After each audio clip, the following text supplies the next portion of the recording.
On Edge of the Web News today, why Whole Foods is trying out a dark store as part of the vision for the future of grocery shopping online. Walmart's actually launching their Walmart Plus membership service, as well as a customer relationship management market analysis. All this today on The Edge. From the Edge of the Web studios, here's what we're looking at this week. Welcome to the Site Strategics Digital Marketing News Desk. This is the bonus podcast, the news podcast and video for Edge of the Web episode 368. I'm your host, Aaron Sparks. Joining me this week to get his take on the digital marketing news of the day is Jeroen Corthout, CEO of SalesFlare. So, Jeroen, how are you doing today, sir? I'm doing fine. How are you? Very good, very good. Thanks for joining us. Where are you hailing from right now? From Antwerp in Belgium. Fantastic to have you. What time right now? What time is it over there? Right now it's 5:20 here. Excellent. So you're rounding out your day. What a great time to actually go through your entire day and then have to talk to us, right? Yeah. It's nice. Well, appreciate it. Well, we wanted to, we certainly implore our listeners to jump into the full interview with Jeroen because it is fantastic to talk about customer relationship management software and what it means to actually sell remotely in this particular space and time. But we did want to pull him in and start talking about some of the news of the week. So are you ready to get cracking on this? Yeah. Fantastic. All right. So from USA Today, why Whole Foods is trying out a dark store as part of its vision for the future of grocery shopping online. So the Amazon-owned grocery chain is officially opening its first permanent online-only store in Brooklyn, New York. So like other retailers' online-only stores, also known as dark stores, the store will not be open to the public, and that's from Kelly Tycho. So please have a look at that. And obviously, look at the show notes. You can actually pull up that link there. So historically, what we're talking about here is a new evolution of stores that are just online only suppliers, basically. So a distribution hub, for lack of a better description. The Amazon only grocery chain is actually opening up its first permanently online store here. The on-demand grocery shopping experience here is for delivery and curbside pickup, and it's actually grown in popularity, obviously, over the recent months amid the corona pandemic as shoppers look to make fewer trips to the stores. So, Jeroen, what's your thought about this type of adaptation and this type of model being from a B2C scenario? What are your thoughts?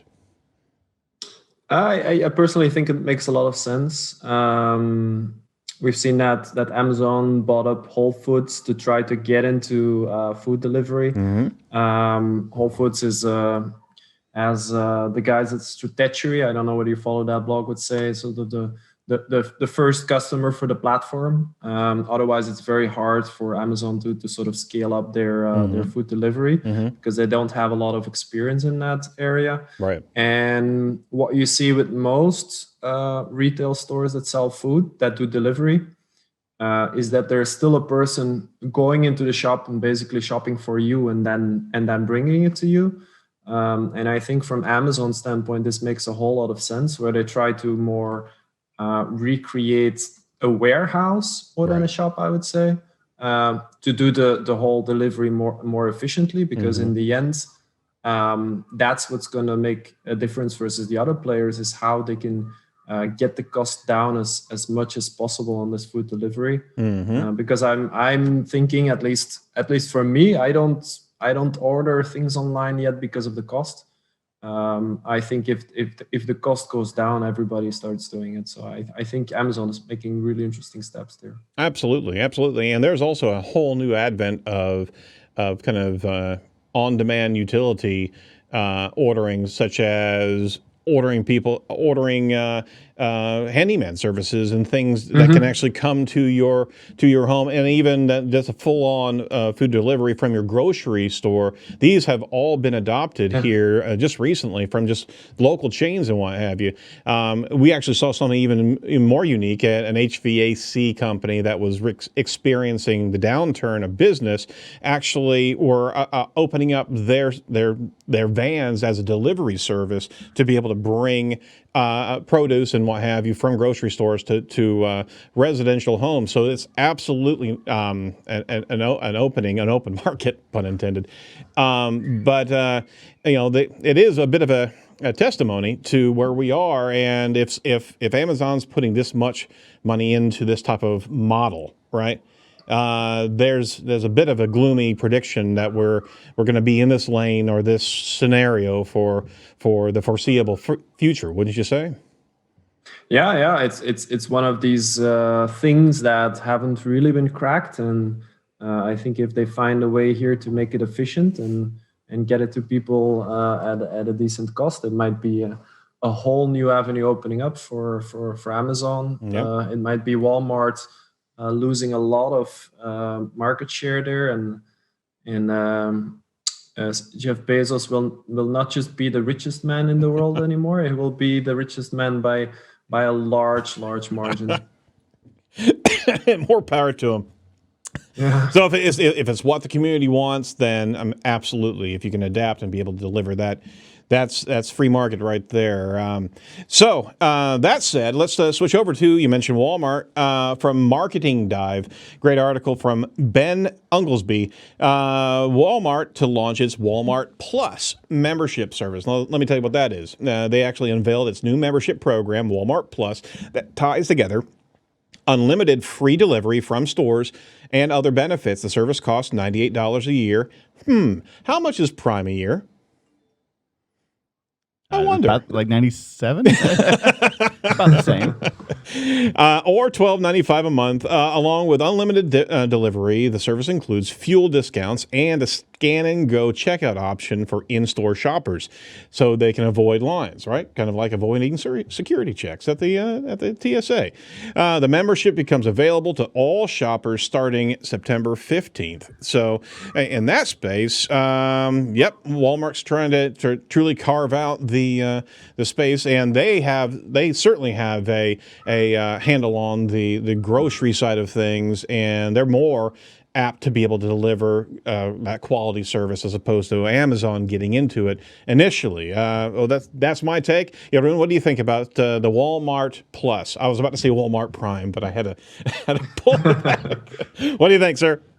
Well, it makes a whole lot of sense from Walmart's perspective, I think, here again in the battle against players like Amazon. Yeah. They have a leg up there, and they need to stay competitive.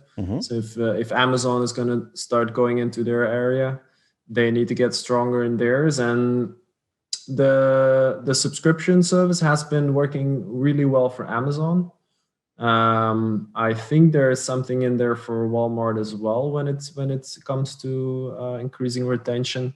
The question is whether people will take two subscriptions. Right. They will take both Prime and Walmart Plus. It was right. Yep. I think they really need to deliver really clear advantages there that tie into their competitive advantage as well when compared to Amazon. So definitely match Amazon where it comes to delivery. But then go further than they already go when it comes to the shopping experience. Right. Try to offer clear innovation there, big advantages for people who want to shop offline and have a good experience there. So if they can offer that, I think they can certainly use this as a competitive advantage. Yeah, absolutely. They're going to have some differentiating because people are so enamored with Amazon Prime. Boy, what an incredible boon it's been to Amazon. And we're all now accustomed to seeing that delivery within a 2-day period of time. And our buying patterns in our household have certainly changed. And it's not like that where we went gangbusters and started buying everything from Amazon. It's just, okay, avoiding a store visit, right? Having it drop right on your doorstep. I mean, it's Christmas all the time. But if they can actually differentiate and have maybe even some live concierge or something like that, some sort of a separation from Prime, because you're absolutely spot on. They're not going to pay for both memberships. They've got to decide one. They don't have to, but that's But it's also not a chunk of change either. So you cook it in, it's a couple coffees, right? All things considered. And if they could actually deliver coffee, if they could deliver hot coffee, damn Skippy. But I mean, they're solidly in the grocery space, and they already have, just like Amazon did with their Kohl's. If you're familiar with the Kohl's department store, Kohl's is now a drop-off point for any returns for Amazon. So they made it even easier.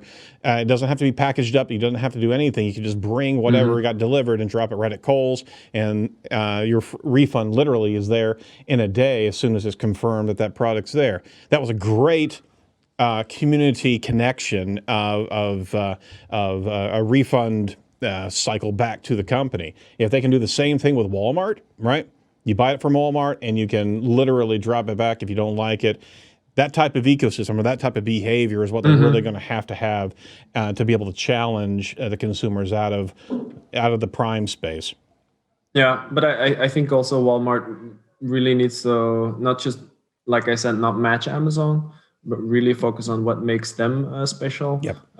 They have all the locations already. Amazon has bought Whole Foods. But Whole Foods is, let's say, focuses more on a specific market segment, one.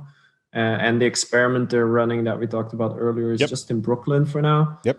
So if Walmart takes the time they have now, they still have a window to get closer to their customers, get them on a subscription, they can probably wall off part of the market, I would say. Absolutely. But you'll never get that same experiment or experience of seeing the people of Walmart if you've ever come across that. You got some very odd characters pre-COVID that would be visiting Walmart. So maybe they can add that in as an additional perk just to be able to have a montage. Never mind. All right, so what we do want to recommend you have a look at is Ahrefs. It's a fantastic tool set for understanding your competitors, how they're actually ranking on Google Ranks, Google SERPs, and why. If you want to have a look, you can analyze pages, content, and find out the most successful keywords that your competitors are ranking for, and use that against them in the online war. If you're not getting significant search traffic, Ahrefs tool is a great way to find topics worth creating pages and content on as well. So it's a great research tool, great audit tool, great link analysis tool. I don't think there's anything better in the link analysis space. So have a look at Ahrefs. Go to the site Ahrefs, silent Ahrefs.com, and you can sign up for 7 days for $7. See the entire product. It's not crippled, so you have full access to be able to plug your project in there and see what advantages you can actually see from competitive analysis. Highly recommend. We certainly appreciate them as a continued sponsor on the show. All right, back to the news. Last on our docket is from Yahoo Finance, and it's a rarity that we actually go into kind of a market analysis report. But seeing that who we have on the show today, I want to get his take on this. So, the World Customer Relationship Management (CRM) software market analysis for 2020 to 2026. The global customer relationship management software market is a forecast. It is actually forecast to grow at a CAGR of around 15% during 2020 to 2025. That's an incredible growth, especially during what we're seeing right now. The market's driven by increased digitalization, say that 5 times fast, of enterprise across industry verticals and penetration of cloud technology and various other service models. However, data and security concerns and stringent government rules and regulations have restricted growth of the market. So has a huge analysis on the CRM market, and I really wanted to get Jeroen's take as he's the CEO of Sales Flare. What are your thoughts about this particular analysis? You certainly see a lot of different CRMs being mentioned in this report, but with a 15% growth in your market space, that's got to be great news, right? Yeah, it definitely is. No, I actually I can back this up with data and with anecdotes as well. I was, for instance, yesterday I think I was looking at Google Trends, and I could see that there's definitely an increase in search traffic for us and for competitors.